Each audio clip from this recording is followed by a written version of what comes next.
quick review of the last class first, and then I'll explain you how to accept the Git invitation. So if you can just recollect, in the last class, I have given you the meaning of what do you mean by class and object. I have said that class is a physical entity, and you can say class is a logical entity and the object is a physical entity. Why do we say object is a physical? Because it receives the actual memory allocation and that is having a physical existence. We have seen some examples of classes and objects. Then we have talked about how do you create a class in Java. So we use the same concept like class, the name of the class, some attributes, which is also called as fields of the class, and some methods, which is called as member functions, or you can say member functions, or we can say something called as you can say methods of the class, right? So we have seen something called as class, methods, and the fields. Yesterday, we have tried to create the object, and I have shown you this is called as a memory picture diagram. Whenever you write class name space variable name, this is nothing but eobj, and new employee will try to click on over here. Now, whenever you are trying to create any object by using a new keyword, at that moment, a memory is allocated in the heap area. I have told you the difference between reference versus object. When you say I'm just creating a reference, it is just some variable which can point to some object. Normally, in C++, you have only used employee eobj. And when you are talking about creation of object in Java objects are created in a dynamic way. And when I'm saying in a dynamic way, I have to use a keyword called as new. And when you say new keyword, the memory will be allocated in the heap area. Yesterday, we have tried to create objects. We have tried to do something called as a reference copy. We have tried to see what is the difference between reference and the object. What do you mean by instance of the class? And why do we create instance of the class? Because we want to access the methods within the class. Later on, I have also explained every object gets some space into the memory, and that space is identified with some value, which is normally called as a hash code. Later on, we have also observed whenever you are creating a reference, the reference must be initialized. If you do not initialize the reference, you may get a compile time error. But if you try to assign a reference is equal to null, it is initialized reference. But when you try to give a call to any method using null reference, at that moment, we say it is going to give you a null pointer exception. So what is null pointer exception? It comes from java.lang package, and it is basically having the concept called as how to avoid it allocating a proper memory to it. And we have seen the solution to it. After that, I have also explained the concept of how do you do type conversion, something called as boxing and unboxing concept, and few example of them. Then I have started explaining the concept of toString. Whenever the name of the function is same with the same parameters, with the same return type, but in two different classes, it is called as overriding, function overriding. So normally, when you print the object, it gives you toString method and it goes into the object class toString method. What does it display? It displays the hash code. But if I have my own toString method defined within the class, that means I am trying to fetch some partial information from the object, then I can override a toString method. What do you mean by overriding a toString method? Writing your own toString method in your own defined class. And that is basically called as function overriding. So if I have my own method, it will go to that. If I do not have my own method, it will go to the superclass and it will try to fetch the data. So that's what I have given you the meaning of what is toString and overriding a toString method. Later on, we have started with the concept of constructor. By default, if you are having no constructor in the class, it goes to the default constructor. Default constructor is used for initializing the fields of the class with a default value. If you have specified your own constructor, then it can be either user-defined default constructor or it can be, you can say, the parameterized constructor. When you say a user-defined default constructor, it means it is not having any parameters. But what is the difference? Here, you can assign some default values on your own. That is called as user-defined default constructor. And when I'm saying parameterized constructor, the parameterized constructor is basically used when you are passing some parameters within it. So in case of Java programming, if you are trying to go ahead with the constructors, you can write constructor without any parameters, constructor with parameters, and so on.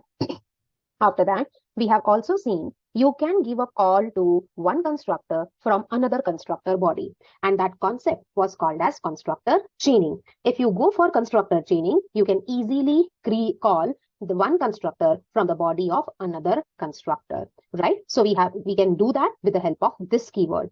Yesterday, I have also explained you the meaning of this. This is basically used to point to the current object. And when you say this keyword, it holds the current object. And that's how we can say we need this keyword, correct? So I am assuming that you all have understood up to this point. Have you revised the things properly with the source codes? Perfect. Why objects are created in the heap section only? It is because when you use a new keyword, new indicates that you are going ahead with the memory allocation in the heap area. Memory for the object is dynamically allocated. That's why they receive the space into the new heap section, right? Okay, Supriya, I'll explain toString once again in today's session. Don't worry, I'll take a complete code and I'll help you out. All right, new is a keyword. It's not an operator in Java. We say it's a keyword for dynamic memory allocation. And when you say dynamic memory allocation, it is going to allocate a memory in the heap area. Okay, all right. So let me just explain today's agenda. I can see few students are still joining. A genuine request to all of you, please join at least 5 minutes before the lecture starts, not after 15 minutes. You will miss the, you can say, overview, whatever we have seen in the last class. Anyways, let us talk about, I hope I have made the point clear. Today we will see once again a toString method. I have repeated this at least 4 times since I joined the meeting. So that's the reason I request everyone, please join the session at least 5 minutes early so that you will understand what is going on within the lecture. Okay? All right. So let me talk about day 4 agenda. We will talk about getter and setter.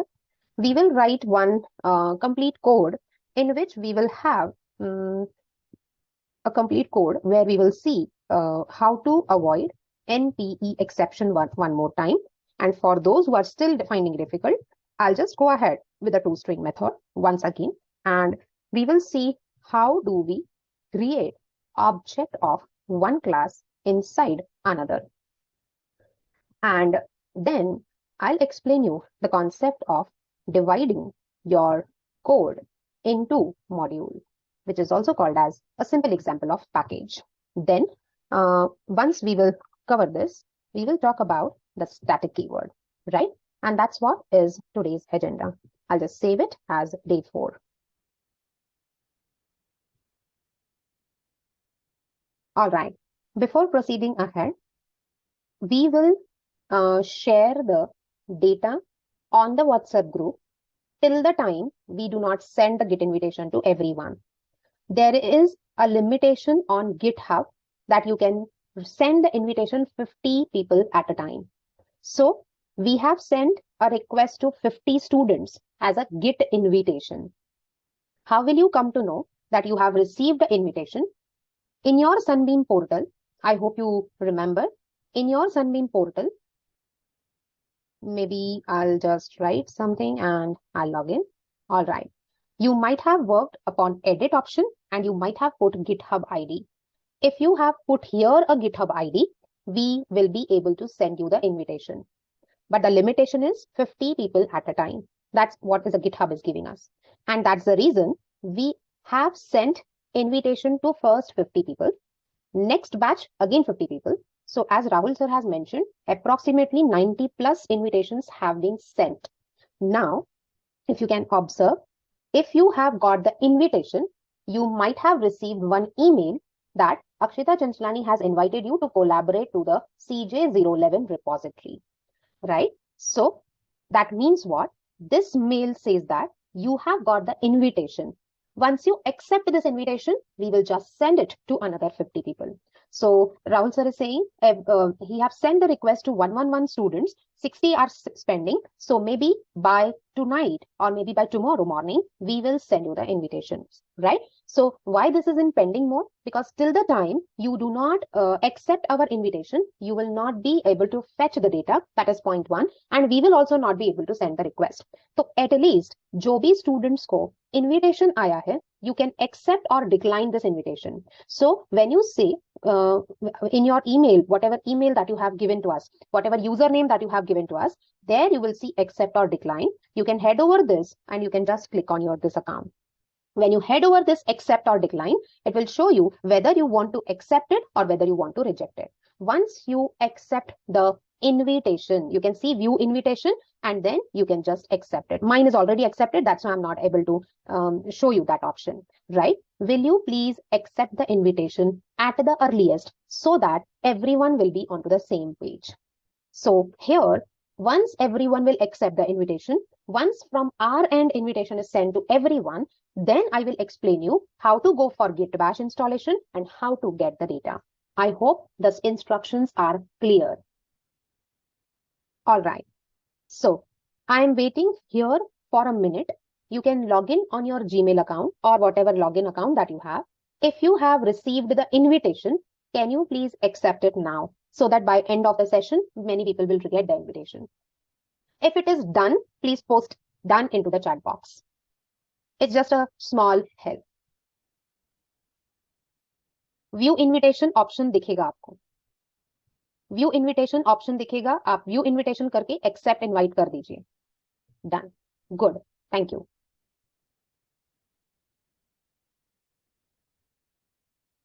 All right. So that we can send the invitation to other remaining people. Right? Done.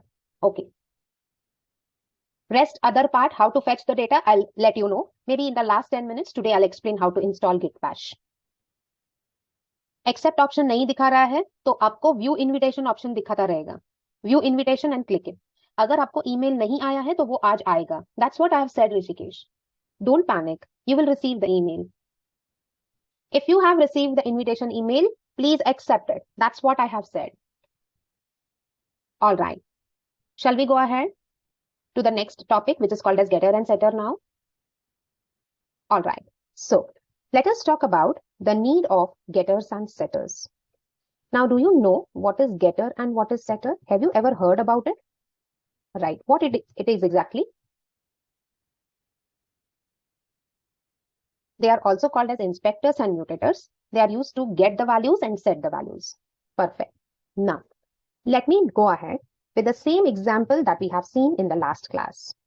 I'm creating a class employee where I'm having integer EMP ID and I'm having string name and I'm having some float salary. Right. If you observe this, in this scenario, can you please quickly tell me how many fields I have in the class? 3 fields. Perfect. What is line number 8? If you can easily recollect. It is constructor. Which constructor it is?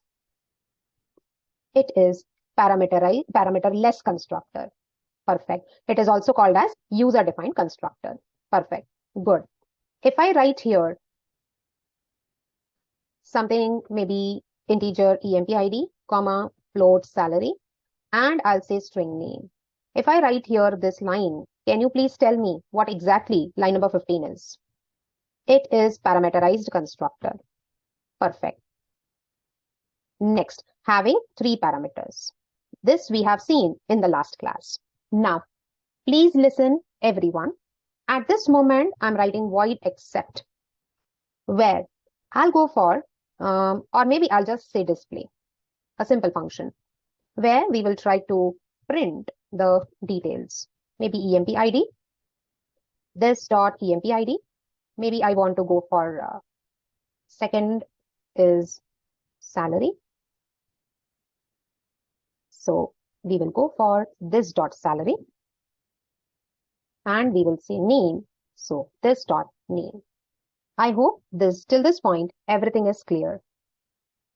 Right.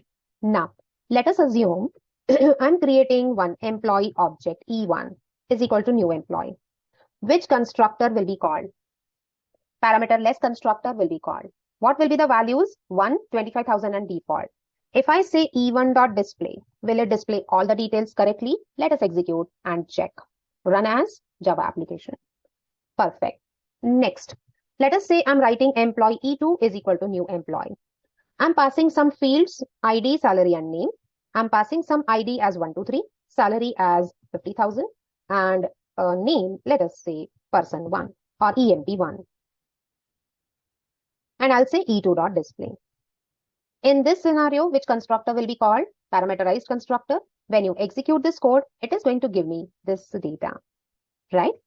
Next, I'm creating one more employee, which is E3. And I'm saying, let it be 456, let it be 80,000, let it be EMP2, and I'm saying E3.display, right? In this scenario, whenever you are creating employee E1, where it will go to the parameterless constructor. It will initialize your object EMPID, salary, and name with 125,000 and default, and that's why when I'm giving E1.display, it is displaying me first E1.display ka data like this. Second time, when I have created the E2 object, I have passed 3 parameters within it.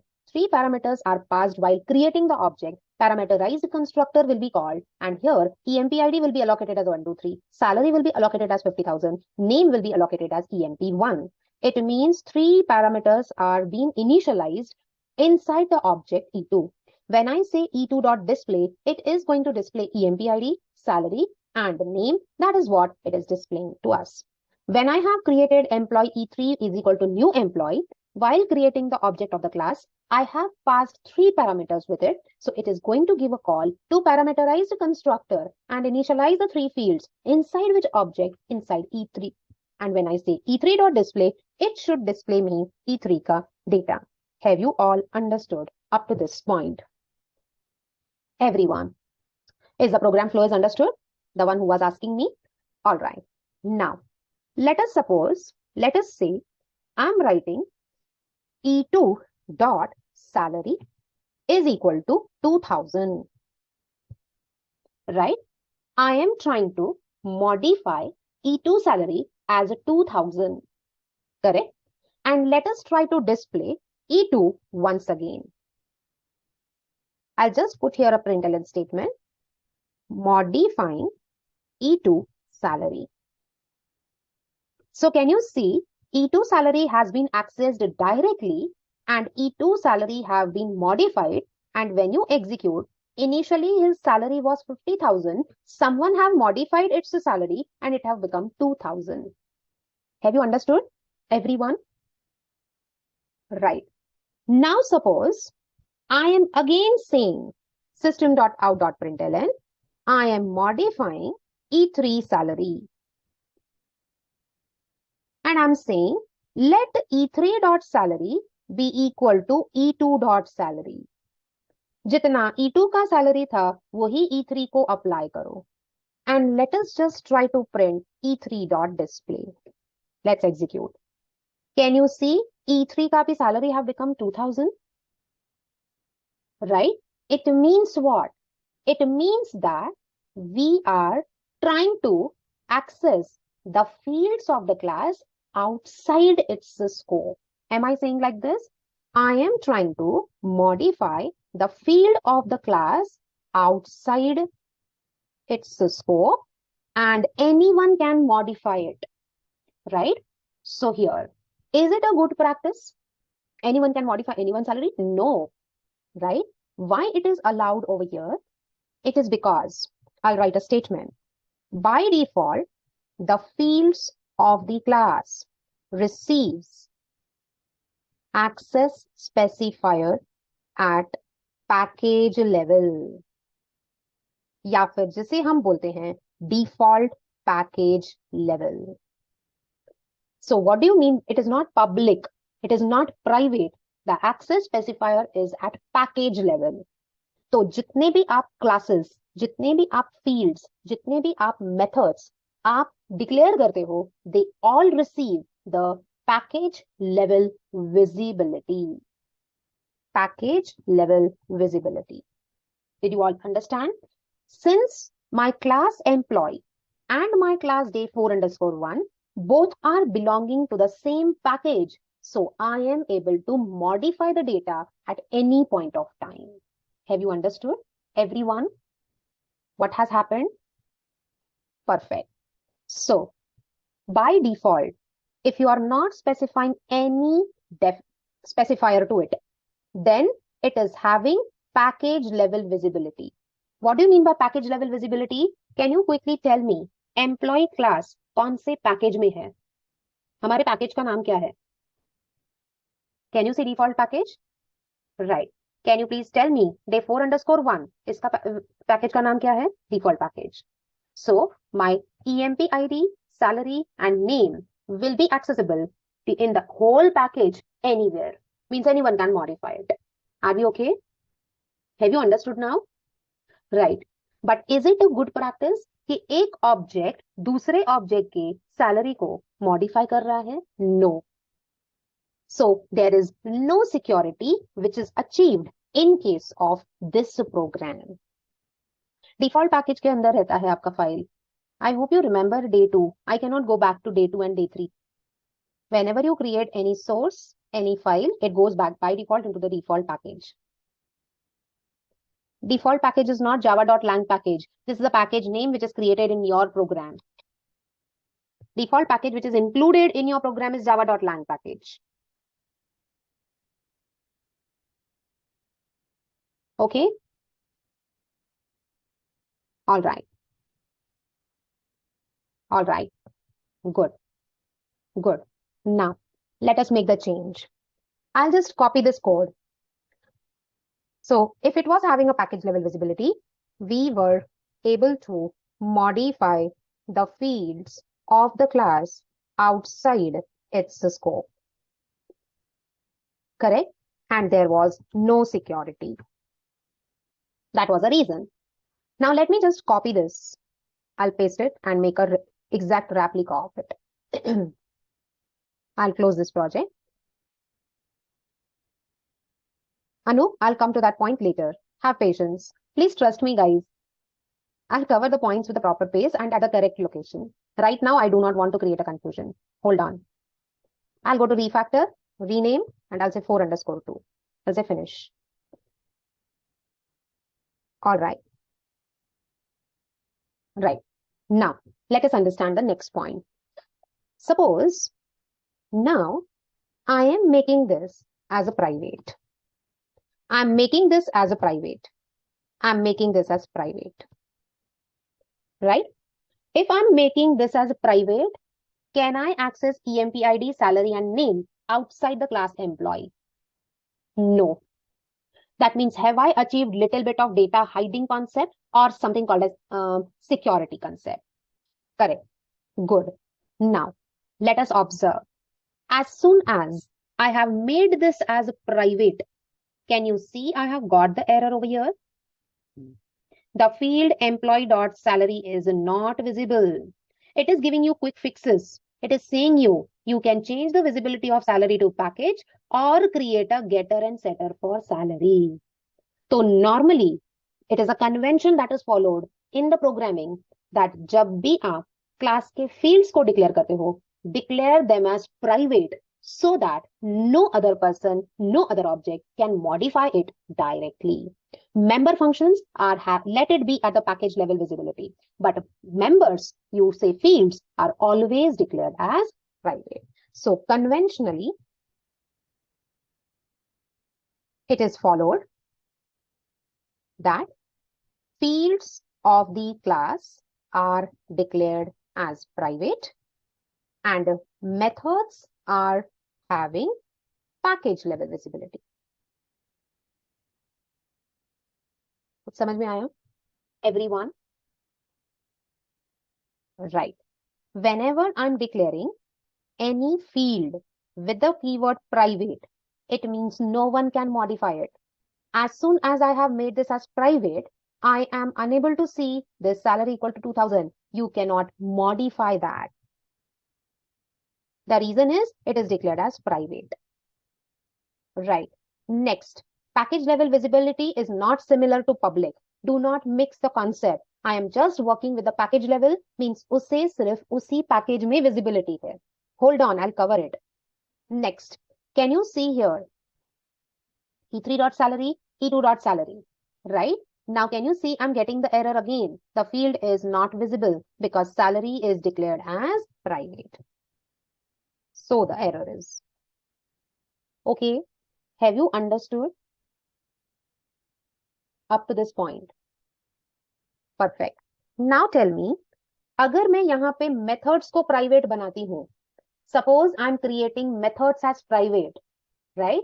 Will I be able to access the methods outside the class? So someone have asked me why the methods are made as public or package level. अगर आपको class के अंदर सब कुछ private ही रखना है, methods भी private रखना है, तो फिर उसका यूज क्या है? उसे क्रिएट ही मत करो.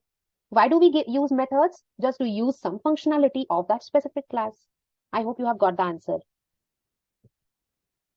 Everyone, did you all understand why do we create methods?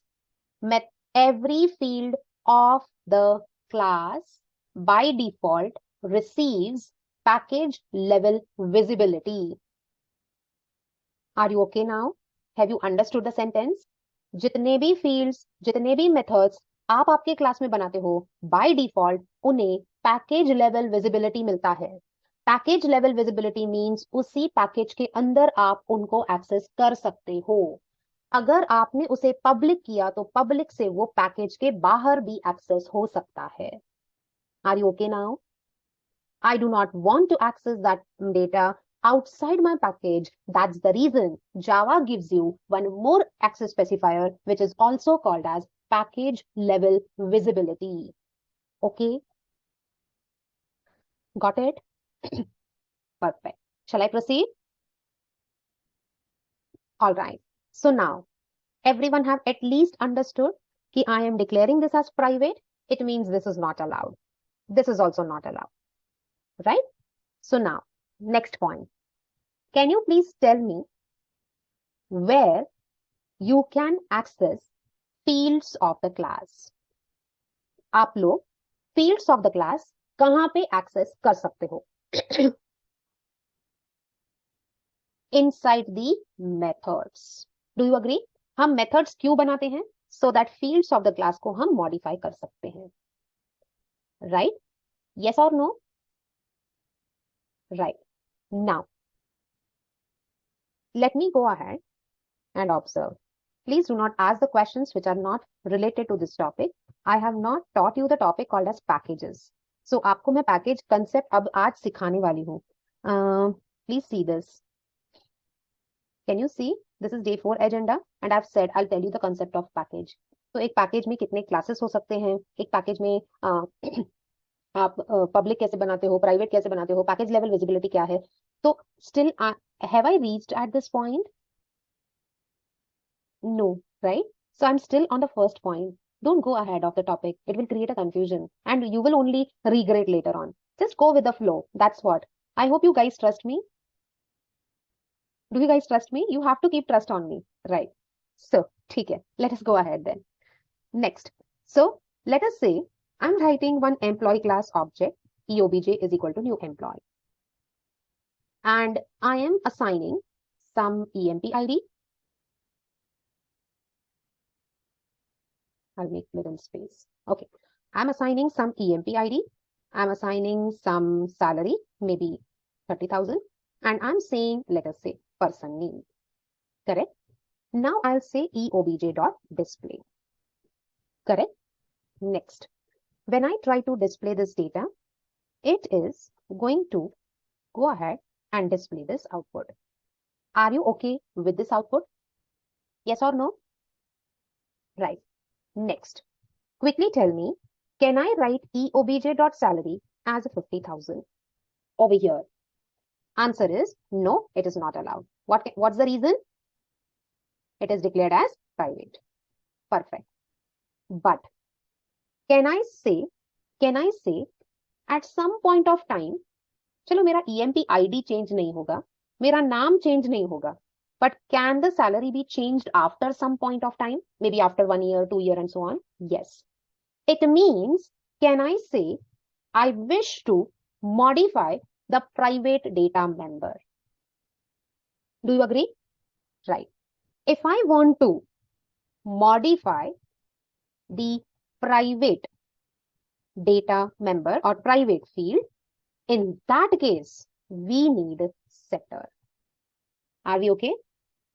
Did you all understand up to this point? What is the need of setter? Because at some point of time, I actually need to set a new value for some specific field. To set a new value, to modify the private field of the object, we need a setter. Setters are also called as mutators. I hope you have got the need of a setter now. Perfect. So for example, if you have a bank account, right? In that case, you may want to modify your mobile number. You may want to modify your address. You may want to change your name. Maybe you want to change some address. In that case, do I need to modify some specific fields? Yes, then I'll go for setter. They are used to modify the private field in the object. Obviously, everything is then in the object only. Are we okay? Right. Now the question over here is how to write a setter. What is setter? Setter is a member function of the class. That's it. ऐसा क्यों? It is because as you have said, थोड़ी देर पहले आपने ही कहा कि हम functions लिखते क्यों हैं? हम methods लिखते क्यों हैं? Because I want to access the fields of the class. Fields of the class can be accessed within the methods only. So now, which setter I want to write? I want to set the salary. So can I say, I want to set the salary, so I'll write EOBJ. E object के अंदर, I need to set the salary and maybe I'm passing, let us say 60,000. Have you understood how I have written this? Perfect. Can I say here, set salary is a method which is called upon which object? EOBJ. So can I say this में क्या जाएगा? Obviously EOBJ जाएगा. Is it a static method? No. मैंने object की help के through call किया है. So it should be a non-static method. Have you understood? Right. Now tell me, here, on line number 39, which constructor was getting called? Which constructor was getting called? Parameterized. Do I have a parameterized constructor in my program? Yes, it's there on line 20. Next, on line number 40, display method is called upon which object? EOBJ. Do I have a display method in my program, in my class employee? Yes, I have a display method. Next, I try to write a setter function who is taking one argument, but do I have a method set salary in my class? No, so I have to define it. Can you see it's giving me the method set salary is undefined for the type employee. Either you create a method or you add cast to this. Add cast, we will talk later.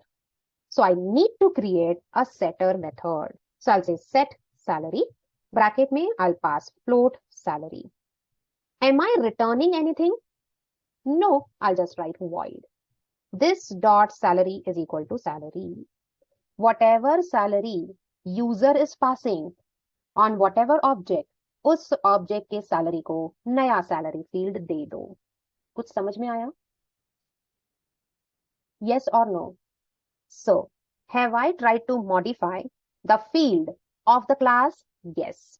So, e.setSalary will give it a call. It will change the e-object contents and let us try to print e-object.display. Is the specific field is getting modified, which is private. Did you get the meaning of setter now? Everyone. All right. Next point. Let us say I am writing here.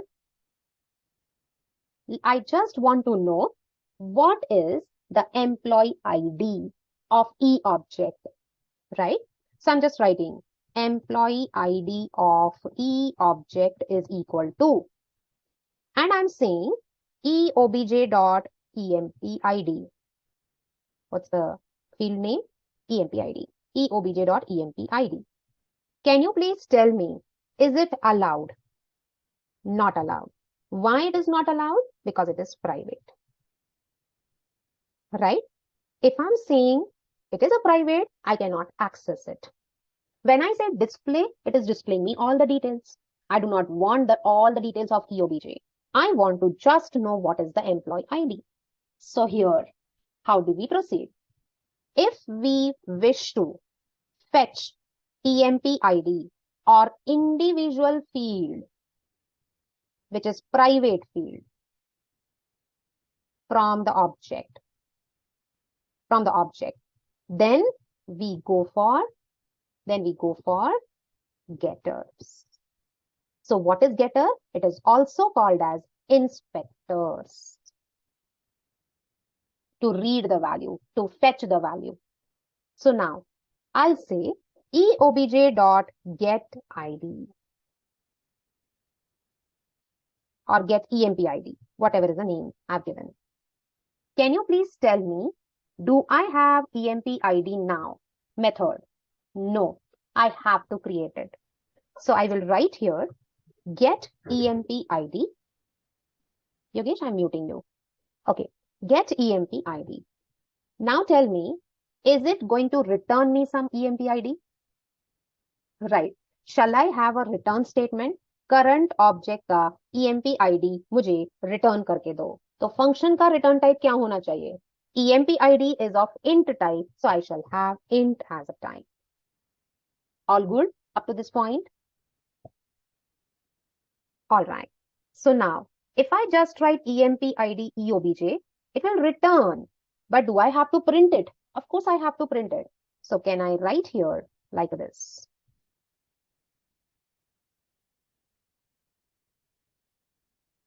It will return the employee ID, will print it in your output screen. Can you see? It is giving me EMP ID, only the EMP ID. Have you understood up to this point? Perfect. Next point. Let us say I'll write here system.out.println EOBJ. Whenever you print the object of the class, then which method gets called? ToString method gets called. ToString method will be called. So at this moment, is my employee class is having a ToString method? No. So ToString method will be called from which class? From the object class. Object class का ToString method हमें क्या display करता है? Hash code. Can you see the output? It is displaying me the hash code. All right. Now, if I'm saying I have a complete object, employee ID having salary and having name, but I want a combination. I need an employee and the name, these two values together whenever I'm printing the object. Means from the complete object, I want partial information to be fetched. So can I say I have to override a ToString method? ToString method is to be overridden within the class. Which class? Employee class. I will override over here. Right click, source, generate ToString. It will ask you कौन से fields चाहिए जब आप object को print कर रहे हो. मुझे EMP ID चाहिए और नेम चाहिए. सैलरी मुझे नहीं चाहिए. I'll say generate. This is called as ToString method. This is defined in your class employee. Now please observe, at this moment, EOBJ belongs to employee class. When I'm printing this object, it will search for ToString method. Do I have a ToString method within the employee class? Yes, so it will go within the employee class and display EMP ID and name. I'll execute it. Can you see? Now it is not going to display you a hash code, but it is displaying only EMP ID and the name. Have you understood up to this point? Yes or no? Perfect. One more point. Now I need answers from your side. I want to fetch name field from the object. Can you please tell me, if I want a name field, तो हमें basically क्या लिखना पड़ेगा? We need to define a getter. So can I say system.out.println name is equal to eobj.getName. Normally हम getters and setters लिखते कैसे हैं? Field का नाम उसके आगे गेट लिखा तो गेटर हो जाता है, फील्ड का नाम उसके आगे सेट लिखा तो वो सेटर हो जाता है. Setters always take one argument because you are trying to set a new value. Getters do not obviously take some argument because you are fetching the value. Getters will always have a return type. So, do I have a get name function? Nahi, so I have to define it. Where I'll define over here get name and I'll say return current object ka name. What's the return type? String is the return type. Will it only display the name? Let us execute and check it. Did you all understand up to this point? All right. So now, so have you understood when to go for a toString, when to go for getters and setters? You can remove this public. That's okay. But the thing is, आपके object class का toString method public define किया गया है, इसलिए यहाँ पे overriding में भी उसने public दिया है. Okay? All right. Now, please tell me. Right. Are the things are clear? I'm using very simple language. कि जब again someone is asking me toString, guys, it means you have not revised the things from the last class and this will not work. I have repeated n number of times. जब भी आप किसी object को print करते हो, it goes to the toString. Do I have a to e object कौन से class से belong करता है? Employee class से. Employee class में basically do I have a toString method? If no, it goes into the object class. If yes, it goes into the employee class. I hope you are getting the things now. Is it crystal clear? The one who is asking me still toString. I hope the things are clear now. Right?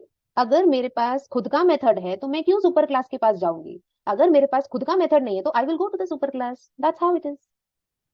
Right? Okay. Next point. Please tell me. Quickly tell me. All these three fields, right? All these three fields are private. Correct? Listen very carefully. If I want to know employee ID of any object, what shall I write? Getter or a setter? I'll write a getter. Perfect. Next, if I want to modify the salary component of the employee, what shall I write? Getter or a setter? I'll write a setter. तो getter setter सिर्फ conventions है, नाम है, लेकिन actually क्या है? Getters setters are basically the methods which are declared within the class. Perfect. Next, if I want to modify the name, what I need? Getter or a setter? I need a setter. Perfect. अब क्या employee का salary change हो सकता है? Of course yes. क्या मुझे किसी as a manager can I see the salary of the employee? Yes. तो can I say in this scenario I must write a getter for salary and a setter for salary. Right. Next, क्या employee का नाम change हो सकता है? Of course yes. Suppose if someone get married, उनका नाम change होता है, तो before marriage and after marriage नाम भी चेंज हो सकता है, या फिर लास्ट नेम तो एटलीस्ट चेंज होगा. That means in that case you say a name is a field which can be modified. That means can I say here also I need getter and setter? Perfect. Now, once the employee have joined, then will the employee ID remains the same always? Yes, of course. So can employee ID be changed? No, there is no need. And that's why can I say for EMP ID, I will not specify setter, I will only specify getter. Are you okay? So can we make a decision on our own whether to go for a getter, whether to go for a setter, whether to write a toString and so on. आया कुछ समझ में? तो आपके application के need के ऊपर है कि आपको गेटर लिखना है कि सेटर लिखना है कि toString लिखना है, कंस्ट्रक्टर लिखना है, एक्सेप्ट फंक्शन लिखना है, डिस्प्ले फंक्शन लिखना है and so on. Have you all understood up to this point? All right, code is working fine. Can you please refresh the page? Because I'm seeing the changes at my end. Just refresh the page, those who are not getting the code. Are you able to see the code at your end?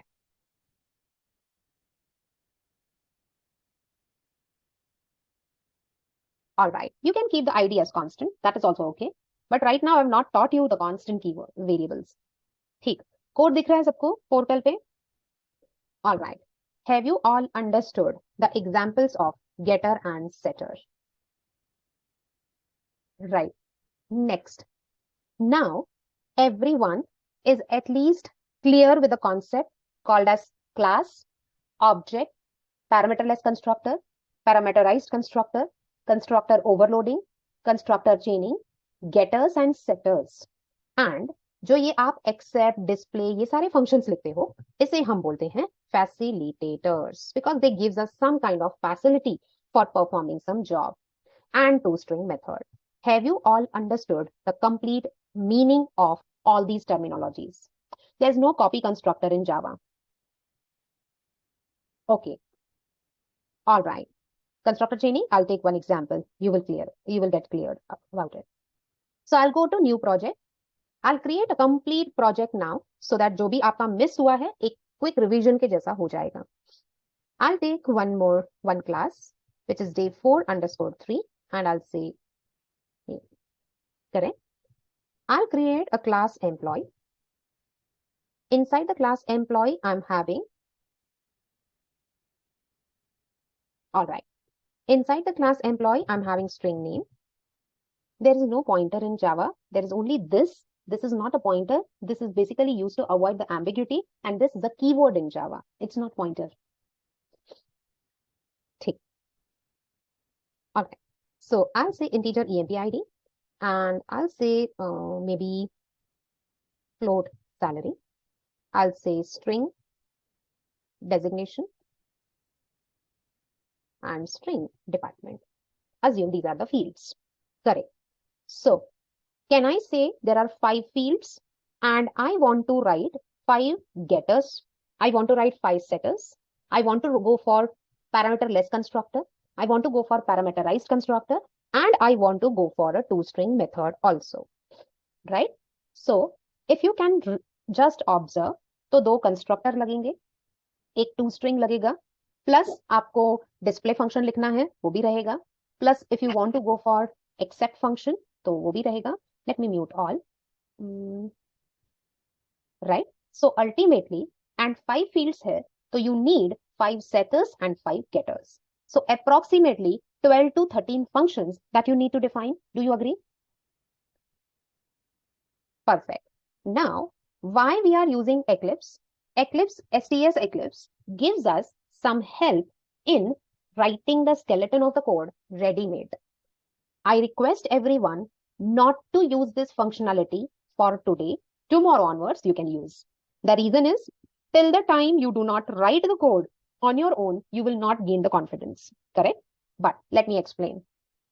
Right-click, source, and can you see generate constructor from the superclass? I'll say generate, and can you see here, by default, it creates a public. I'll remove this super because I've not taught you yet. Remove it. Is it my default constructor, parameterless constructor, which is automatically generated? Perfect. Again, right click,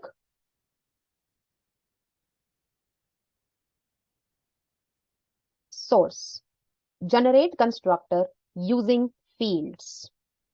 So I want to generate a constructor having all the 5 parameters. I'll say generate. Can you see? Remove the super keyword, that's okay. But can you see my parameterized constructor have been created on its own? Is it reducing the developer efforts? Of course, yes. Perfect. Next, if I am writing here this, bracket में I'm passing some default value, then I'm passing some 1 as a EMP ID. Salary initially I'm assigning 0.0f. Designation I'm just assigning some default, and maybe department I'm assigning some default. Do you remember line number 11 is what? It is called as constructor chaining. So what is constructor chaining? By rule, this is going to give a call to the parameterized constructor. By default, this is a parameterless constructor used to assign some default values. So name will be allocated with default, EMP ID will be allocated with 1, salary will be allocated with 0.0, designation will be allocated with default, and department will be allocated with default. Do you remember this logic that we have seen in the last class? Instead of me writing these statements again and again, I can do the constructor chaining. Perfect. Now, as you know, in my program, I want 5 setters and 5 getters. Once again, right click, source, generate, getters and setters. Can you see this? Right. When you say generate getters and setters, it will ask you whether you want a getter and setter for department, whether you want a getter setter for designation. I'll say select all. So 5 fields के लिए I'm just saying generate. Can you see automatically my code has been generated? It says that get name, return name. Its return type is string. Set name is taking one argument. It is setting this name. Get EMP ID. It is getting EMP ID, return EMP ID. Set EMP ID, it is setting a new EMP ID. Get salary, it is getting the salary. Set salary, get designation, set designation, get department, and set department. I need a toString method. So I'll say again source and generate toString. Here I want name and the designation and department. That's it. I'll say generate. Have you understood up to this point? And अगर आपने यहाँ पे खुद का void display method लिखा, वहां पे आप सारा डिटेल्स डिस्प्ले कर सकते हो. इंडिविजुअल मेथड कॉल करने की जरूरत नहीं है. Right? So you can just create one object, employee obj is equal to new employee. I'm passing some arguments. Make sure the arguments match with your fields, name, EMPID, and salary. So I'll pass some name, I'll pass EMPID, I'll pass some salary. I'll just say trainer, and I'll pass some department as this. So when you try to print system.out.println, eobj toString will be called and it is going to display only the 3 fields. अगर आपको salary gate करना है, EMPID gate करना है, तो आप गेटर लिख सकते हो. कुछ समझ में आया? तो जो मैं कल से आपको classes, object, constructor, constructor overloading, constructor chaining, methods, getters and setters, toString, facilitators, everything is there in one single program with all the concepts. Right? You can do one void except function. You can write void display function. This you can see as a to-do list for you. You can do it. Can you? Of course, yes. It's easy. Except function define karo, display function define karo. Right. Are we okay? Shall we go ahead? ठीक. So I'll say file, new Java project, day 4_4. I'll wait for a minute. Meanwhile, you can look into the code. Put a glance.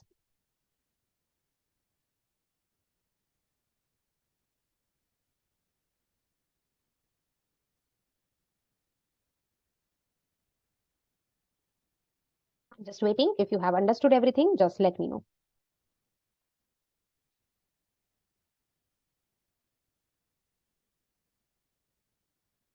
Just refresh the page. Code is visible.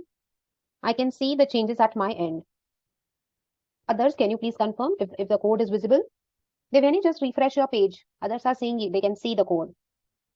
Refresh the page quickly. If it is done, just let me know.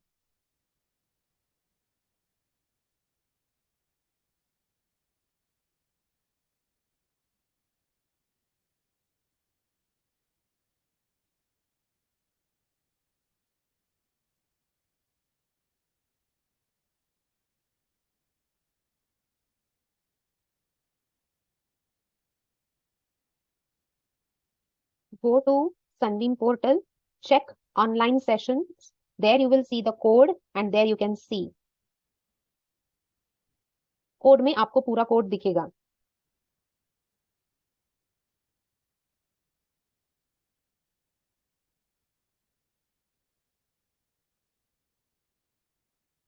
We set any value. Why we are not writing return statement? It is because जब आप set कर रहे हो तो setter में already value pass कर रहे हो. Current object में ये value set होना चाहिए. You do not want to return anything, right? You just want to go and set the value. That's why we do not have a return statement. When you're saying get the value, so it should return you of that. Okay?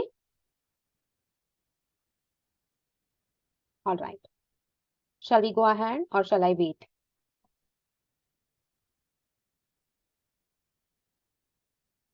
One minute. Okay. So are you guys learning good, you can say, in every lecture, or you know all these things? Getting new things, or you know all the things? Setters individually लिखने पड़ते हैं. You cannot have setter for two fields. So you are learning new things. Perfect. Good.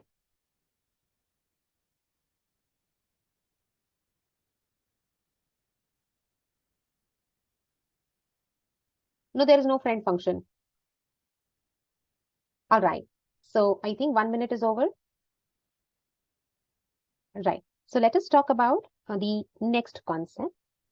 I have, let us say, class date, in which I have DD, MM, and YY, right? And I'm saying date. Maybe initially I'm assigning this dot DD is equal to 16. This dot MM maybe is equal to 02. And this dot YY is equal to 2023. I've just assigned some default values to the date, you can say, constructor, right? And let me just write here a toString method. Right click, somewhere I'll say source, generate toString. So it will display DD, MM, and YY, right? Next, let us say I have a class employee. Try to give always the letter capital for the class name. In this case, I have EMP ID and I'm writing date DOBJ. Everyone, can you please tell me in the class date how many fields I have? 3 fields, right? And how many methods I have? How many methods I have? I have 2 methods. One is constructor, which is parameterless constructor. Another is toString. All right. Next point. When you observe class employee, how many fields I have? 2 fields. One is EMP ID. Another is the object. It is also a field. That is true. But this field is nothing but object, or you can say reference of date class. Do you agree? Right. So this concept is actually called as association. So what is association? When you try to create the object of one class in the object inside the body of another class, that is called as association, right? Now, I'll say source. I'll say generate a constructor from superclass. I'll say generate, right? And maybe what I'll do here also, I'll not write anything. Let it be 000 initially, right? And here I'll write source generate toString and I'll say DOBJ. Correct? Now, so I am going to print EMP ID and I'm going to print DOBJ. Correct? And here I'm creating employee EOBJ is equal to new employee. Right? And as a system.out.println EOBJ. Let us have one display function void, or let us first execute this much. Okay. So we have created an employee object and we have tried to print this EOBJ. Are you able to understand this much part? Line number 47 is going to give a call to whom? To toString. Perfect. Now when I have given a call to toString, it have seen EMP ID. Do I have any initialization for EMP ID? No, so it is assigning 0 for it. Why? Because it is integer. And do I have DOBJ? DOBJ is a field which is of reference. Reference को क्या मैंने कुछ value assign किया है? नहीं. So by default, it is getting allocated as null. Are we okay? All right. Let me just draw the diagram now. A memory picture diagram. So I'll write here employee EOBJ is equal to new employee. So there will be EOBJ. and this EOBJ is called as a EOBJ क्या है? Reference. In which area? In which area? In the stack area. Of which class? Of employee class. Right? Next. As soon as I'm saying new employee, one object will be created. In this object, it will have two fields, and the first field is EMP ID, and the second field is DOBJ. And in this case, can I say this is having some hash code, and this hash code will be maintained over here, right? This address will be maintained over here. And if we say at this moment, then this is basically the object in the heap area and going to get the of type employee, right? Quickly, can you please tell me as a quick revision, if you can just recollect, EMP ID value type का है कि reference type का है? Is it of P type or NP type? It is of P type, value type. ठीक है. I'll just decrease this font. It's of value type, right? And what about this D object? Is it of P type or NP type? It is NP type, reference type. So initially, my EMP ID is allocated with what value? With 0. And initially, my field is allocated with none. Right. In this case, when I try to print EOBJ, it goes to this hash code, gives a call to the toString, and it is giving me 0 and null. अभी output और detail में समझ में आया? Perfect. Next, suppose I want to give a call to the toString method of date class. I'll repeat. I want to give a call to the toString method of the date class. So suppose if I am writing here, maybe before this, or I'll say plus, here I'll say plus DOBJ dot toString. Suppose instead of मैंने सिर्फ DOBJ, I have given a call to DOBJ dot toString. Will it give a call to the toString method of DOBJ? Okay, it will go here. But now tell me what will be the output? What will be the output? 0 रहेगा और null रहेगा, या 0 रहेगा and DOBJ के toString में जाने के बाद वो यहाँ पे भी इंटीजर फील्ड्स है तो 000 प्रिंट करेगा, या फिर any other, whatever. Think logically.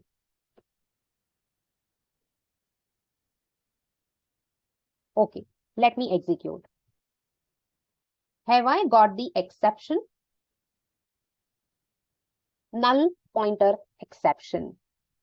Do you remember yesterday we have seen null pointer exception कब आता है? जब आपने रेफरेंस क्रिएट किया है बट उसे मेमोरी अलोकेट नहीं किया है. Now do you understand why I have asked you कि ये वैल्यू टाइप है कि रेफरेंस टाइप है? Now can you please tell me DOBJ is of reference type, is holding what value initially? Null. और मैंने null रेफरेंस के ऊपर कौन सा मेथड कॉल किया है? toString method.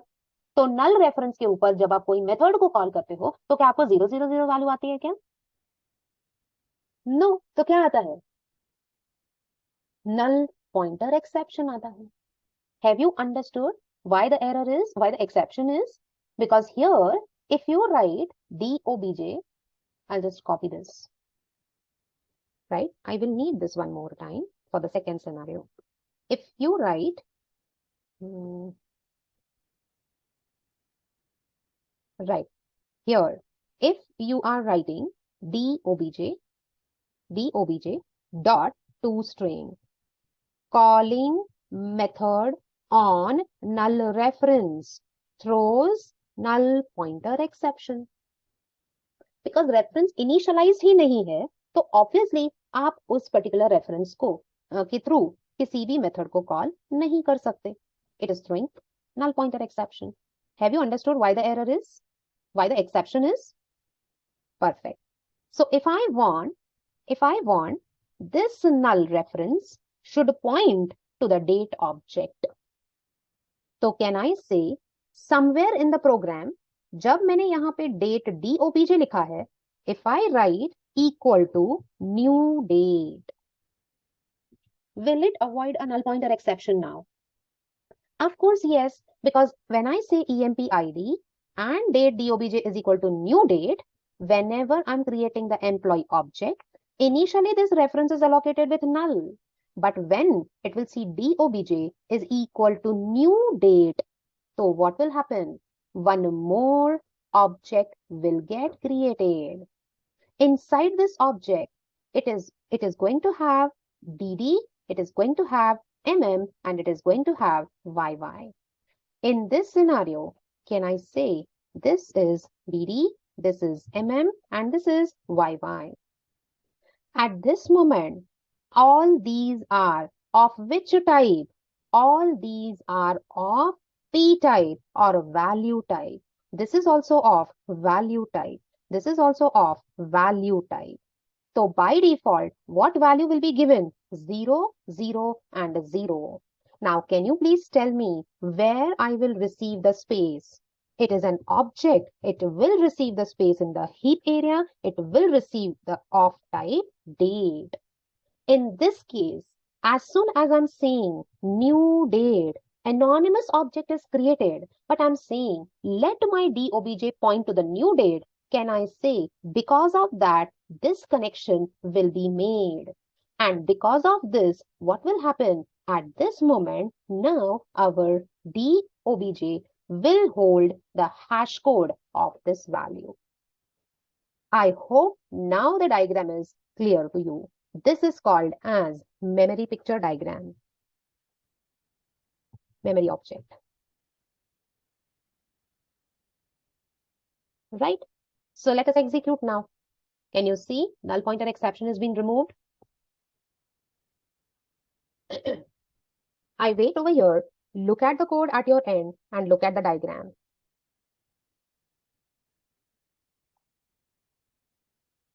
If you are facing problem, just ask me. See, private access specifier आपको हर डेटा टाइप के आगे लिखना पड़ेगा. C++ में जैसे आप एक ही बार लिखते थे, यहाँ पे वैसा नहीं चलेगा.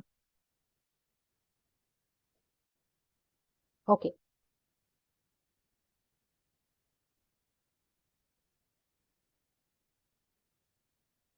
I have written very clearly.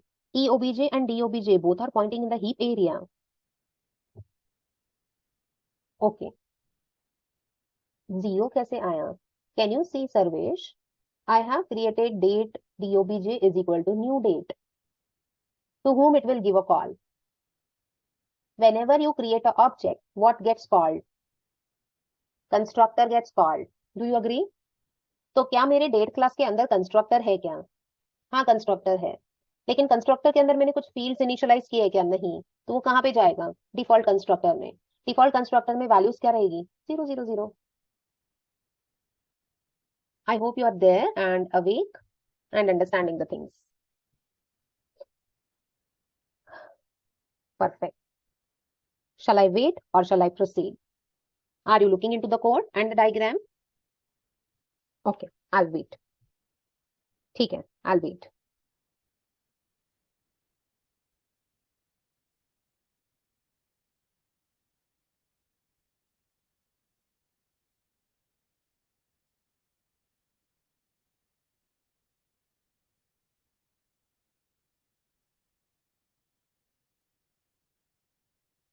Whenever you are creating the object using new, I request everyone, please make sure they always go in the heap section.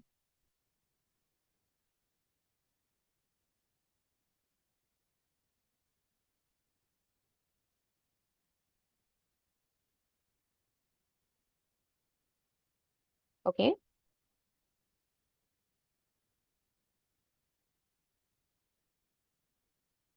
Guys, initially, आपके एम्प्लॉय क्लास में ईएमपी आईडी है और डीओबीजे है।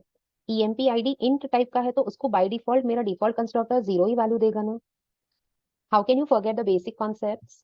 और डीओबीजे by default initially उसे नल मिलेगा, लेकिन बाद में आपने न्यू डेट कहा तो उसको न्यू ऑब्जेक्ट डेट का मेमोरी अलोकेट करेगा। एंड इसीलिए तो मैंने आपको कहा कि this is of value type, this is of reference type. Are we okay? Default access type is a package. Default value of NP is null. Yes, of course. I have shown you yesterday some data type का table. Guys, you need a revision. wrapper class में मैंने एक table दिखाया था जहाँ पे लिखा हुआ था रेफरेंस को नल मिलता है, या स्ट्रिंग क्लास का भी ऑब्जेक्ट बनाया तो स्ट्रिंग इज अ क्लास, उसे ऑब्जेक्ट है उसको नल मिलता है। आई proved all these points in the last class. Don't go back. Go ahead. All right. Shall we go ahead?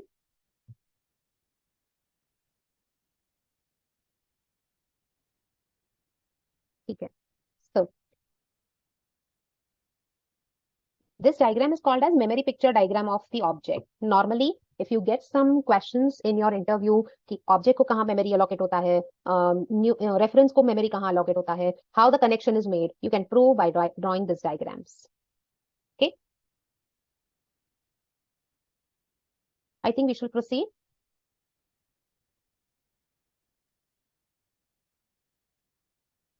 No, if you talk about, can you please tell me, जब आपने DOBJ create किया है, left side में क्या मैंने int, float, bool, char या double ऐसा कुछ दिया है क्या small में? No. तो how can you say DOBJ is a value type? किसी भी वेरिएबल के लेफ्ट साइड में क्लास नेम है तो it is considered as NP type. Okay, ठीक, let's go ahead then. Shall we go ahead? ठीक है। Now if you can observe day4_4, I have a default package and I have created day4_4. So by default your programs goes under default package. Let me introduce the concept of package. So basically, if you say java.lang, it is a package. Java.io, it's a package. Java.util, it's a package. But are they predefined packages? Yes. Now, let us say if you go ahead in the documentation and if you see java.lang, this is called as a package. Can you see this is a package? Every package consists of interfaces, may consist of interfaces, may consist of different classes, consist of enums, exceptions, errors, and annotation type. Normally, we say all these are called as types within the package. Now, in this particular application, whatever you have seen till this point, can I say मेरा employee class भी एक ही file के अंदर था, date class भी एक ही file के अंदर था, getter setter भी एक ही फाइल के अंदर, except display भी एक ही फाइल के अंदर, main भी उसी फाइल के अंदर. That means as the code size is getting increased, everything is kept in one file only. Right. And whenever you are creating a new project, everything that you have, whatever Java file that you have created, definitely by default goes into which package? A default package, which is not suggestible. But can you see at this moment हमारे पास दो ही classes थे, class employee and class date. And अगर मैं यहाँ पे employ के मल्टीपल फील्ड्स बनाती हूँ, डेट के मल्टीपल फील्ड्स बनाती हूँ, getters, setters, to string and may be n number of functionality, if I put everything in one single code, will my code size increases? Of course, yes. But will I also get confused at some point of time? Of course, yes. Because my code is not organized. So if I want to organize the code, then we go for creation of packages. Have you understood what is the need of package? Right. So if I want to do a separation of a code logically, मैं randomly नहीं कर सकती कि हाँ class employ एक class में बनाया उसके फील्ड्स दूसरे क्लास में. No. When you separate your code logically, that you can do with the help of packages. Is it okay? All right.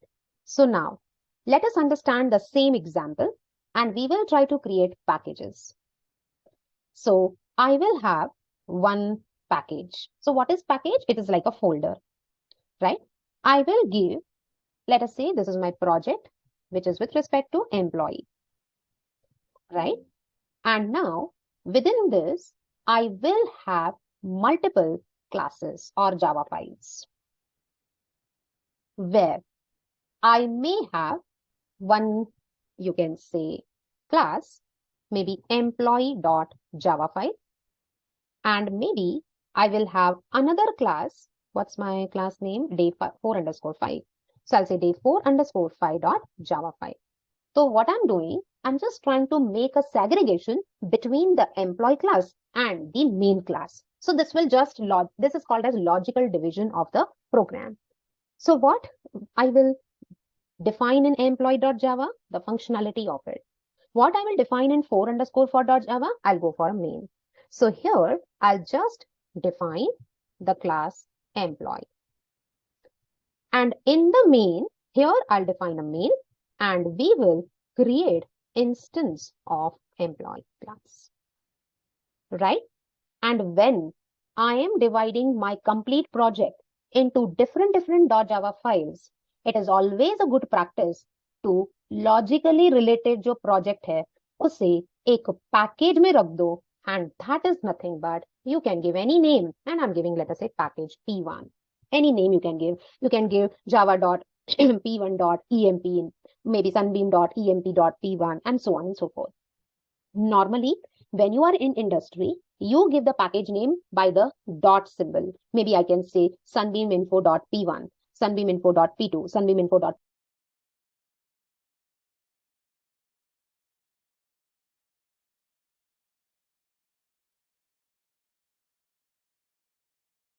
And dot project name, dot employee project name, dot student project name, dot faculty, and so on. But naming conventions are completely based on the developers. For your ease, I'm just writing package P1. Have you all understood up to this point? A single package can consist of multiple .java files, and that's what I have done over here. Are you okay? Are you okay? Perfect. So I'll just save it and we will create a package. फिर again someone will ask, ma'am, दो packages हो सकते हैं क्या एक project में? Yes. Hold on, we will take both the examples. Now I'll close this project. File, new Java project, day4_5. I'll just say finish. Till this point, listen very carefully. Till this point, you used to create new and a Java file or new class, right? But when you create a new class, you give some name, maybe you give a name day4_5. Immediately you receive a message as a warning, the use of default packages discouraged. The reason your Java is suggesting you don't put the data in the default package. Why? You will get the reason. Don't worry. But let me complete. And that's why it is saying it is basically avoid giving default package. So what I'll do? I will first create a package. So I'll say new and the package. What name I have given to my package? Can you please tell me? मैंने क्या नाम दिया है?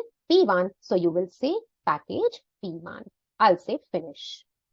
Can you see within the source directory, P1 package is created. Right? Now, within this package P1, I will go for a class. Is package mein, if you can observe this diagram, how many .java files I need? Two. One is employee.java, another is main. So can I say here, I'll create employee class and finish. I'll say right click, new and class. My main is day4_5 and I'll say main. Can you see? I have created two Java files within the package P1. Whenever you include the class employee, by default package में वो एक class इसे public बनाता है. And you can see it includes something called as package P1. What is this first statement? It says that employee class belongs to package P1. Have you understood?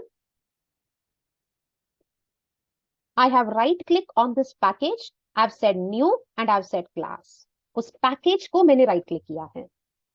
Similarly, can you see day 4 underscore 5? Is it belonging to the same package P1? Yes, it is belonging to the same package P1. So right, the way you have specified the employee class, I'll just keep string name and emp id. I'll just define the constructors. Source, generate constructor from superclass. I'll say generate. I'll keep a default constructor. Maybe I'll assign this dot emp id is equal to 1. This dot name, I'll just say it's a default value. Right? I'll go for parameterized constructor. So I'll say go for source constructor using fields and generate. So it's a parameterized constructor. Right now, remove this super. Super I will introduce at the time of inheritance. Next, I'll say void accept function, where you can just say system.out.println, enter emp id. So sc.nextInt, you will put it into current object.emp id. Here, I hope you remember, for this, we need scanner class. Right? Now I will come to this point, why we use system.in. Correct? Next, I will just go for importing. It is importing a package. Can you see? जब मेरा class किसी package से belong करता है, तो in that case, I will have to write a keyword package. When I want to use that package, I will say import java.util.scanner class. Right? Next, I'll say system.out.println, enter name. I'll say this dot name is equal to sc.next. So here, user will, the data will be accepted.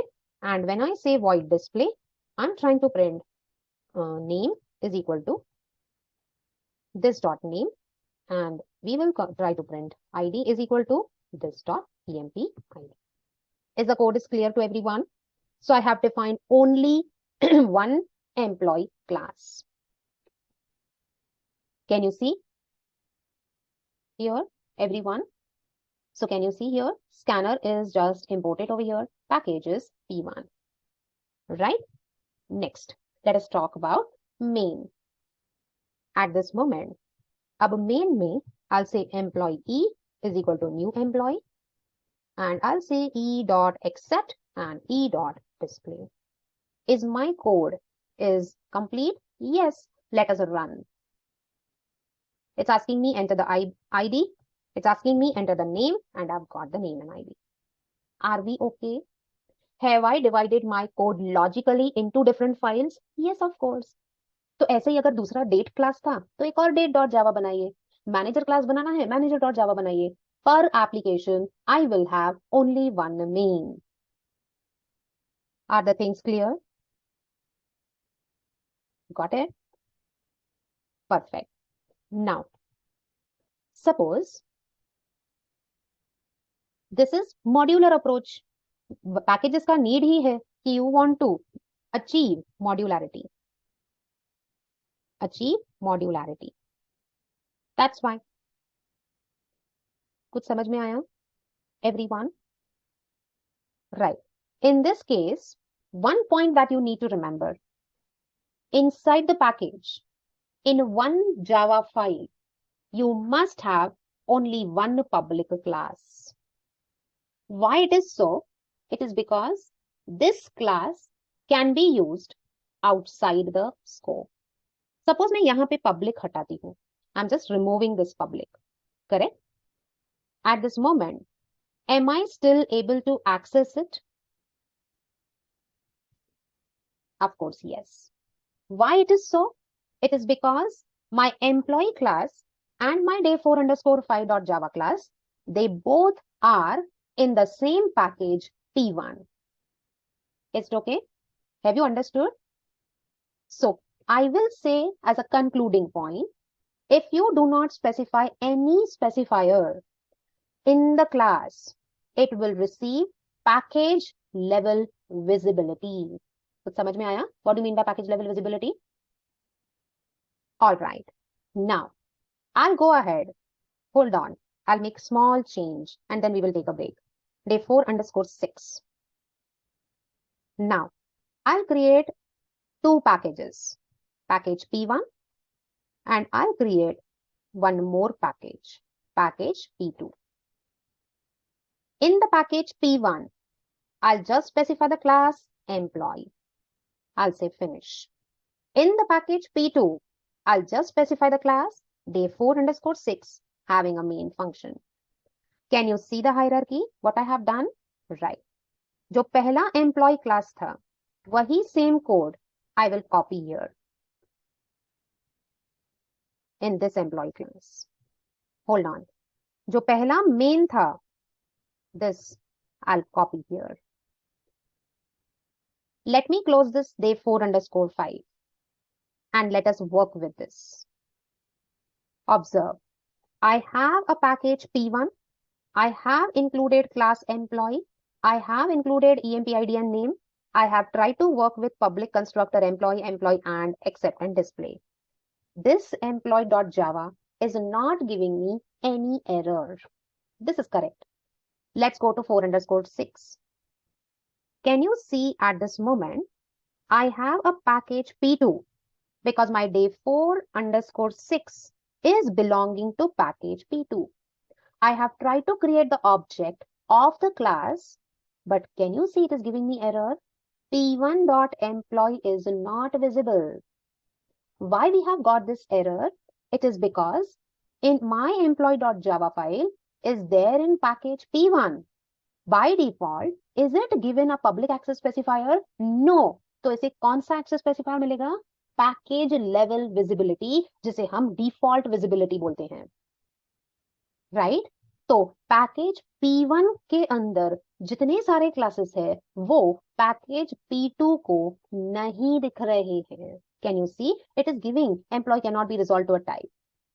Are we okay? It is saying P1.employee is not visible to me.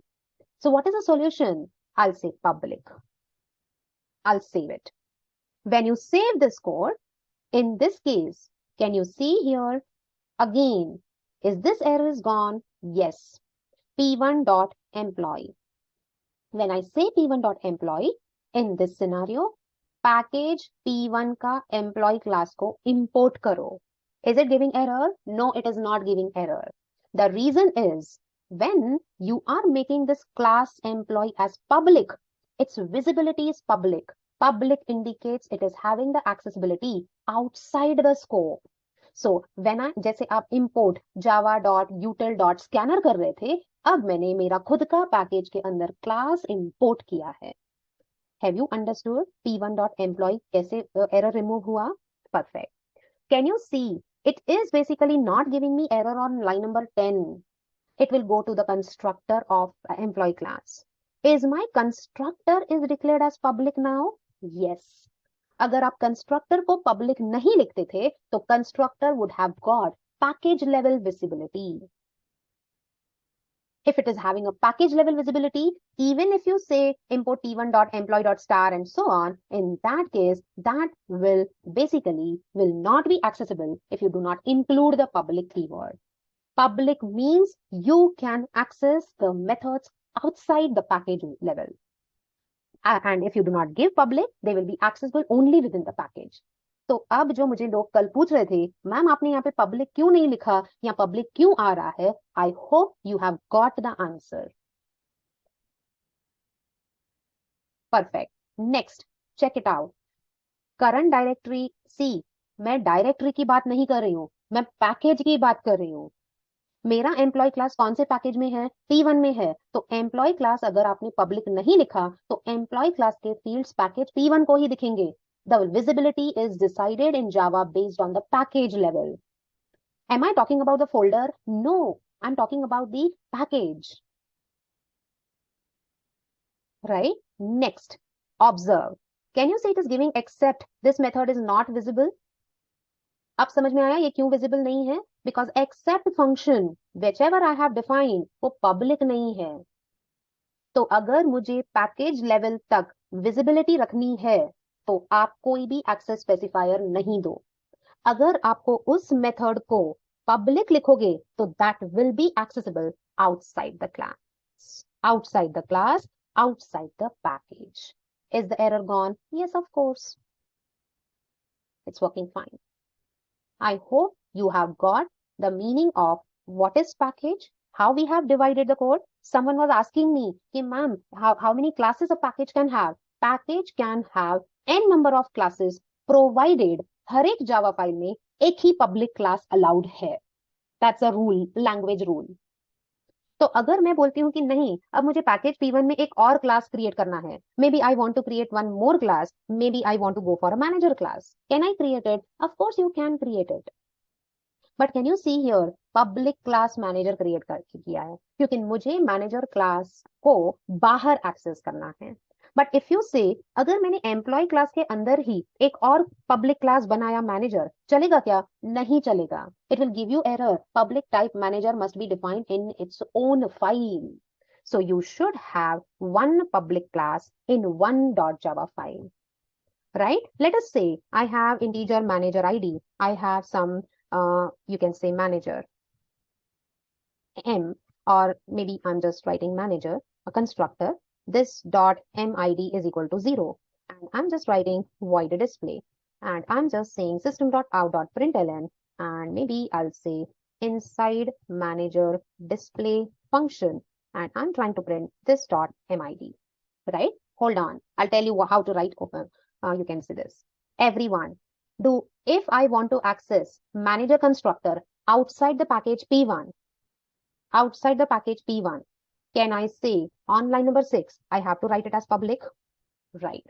Next, if I want to access display, or maybe I'll just change the name as a print method. In that case, can I say here, I have to make it as public? Yes, of course. Perfect. Now in the main, I am creating manager M is equal to new manager. Have I created the object? Yes. Can I give a call m.print? Of course, yes. But now let us understand why it is still giving me the error. It says manager cannot be resolved to the type. क्योंकि अब आप बताइए, I have imported p1.employee. Have I tried to tell to the compiler I am going to use a manager class in my program? No. And that's the reason if I say import p1.manager, is my error is gone? Yes, error is gone. तो अब समझ में आया, कुछ package का specific class हम import कर सकते हैं, कुछ पैकेज का कंप्लीट पैकेज चाहिए मुझे, इंडिविजुअली स्टेटमेंट नहीं लिखना है. I can write import p1.star. Star indicates what? Include all the classes defined in the package p1.